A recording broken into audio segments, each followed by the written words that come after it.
Venture Kid is a new 8-bit retro-inspired action platformer on Steam that tends to leave a lot to be desired on multiple fronts.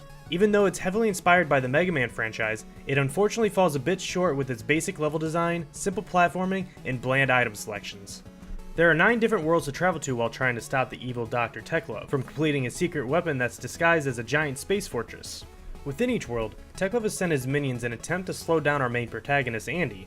For the most part, the enemies that you encounter are just reskinned copies of each other, then reused in each world while only adding 1 or 2 unique designs. Primarily you'll be fighting worms, archers, and spiders that have been slightly tweaked and have a different color to them.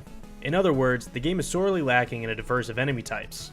There are a few unique baddies that requires a little bit more of a strategy to kill rather than the normal blasting. I only wish the game included more of them. As for level design, each world has a similar feel, and just like the enemies, they feel like they're just reskinned versions of the last. However, I must admit towards later levels they do start to become slightly more interactive and interesting, but unfortunately by then, it's too little too late. Venture Kid fails to match the quality that we've seen from other recent 2D platformers that we've seen in the past couple years.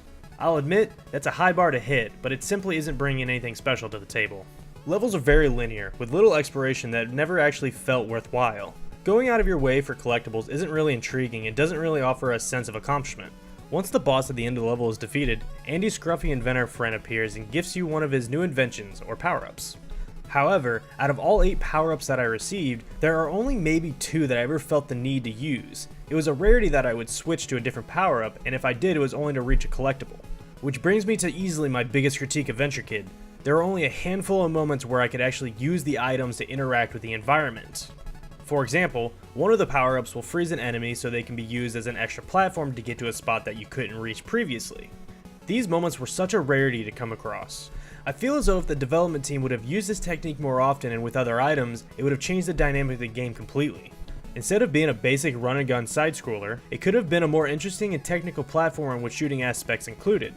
At the end of each world, of course, there's the boss fight, which happens to be the highlight of the game for me actually. Each boss felt like they had their own unique pattern that took plenty of trial and error to figure out.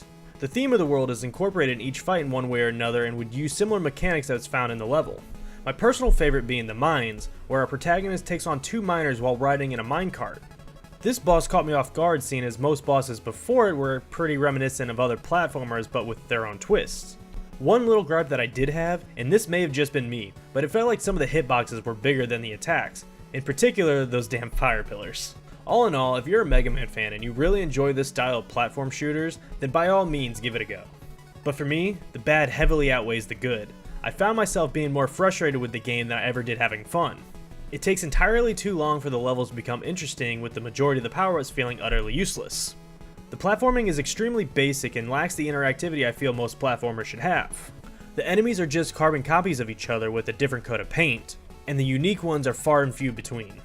The boss fights are interactive and blend mechanics learned from the level into them, but sometimes I feel like the hitboxes are a bit clunky. To end on a good note, the 8-bit soundtrack is incredibly charming and is possibly the highlight of the game for me as well. As much as I wanted to like this game, unfortunately there are just way too many things stopping me from doing so. But that's all for this one, so thank you so much for watching, and I'll talk to you next time.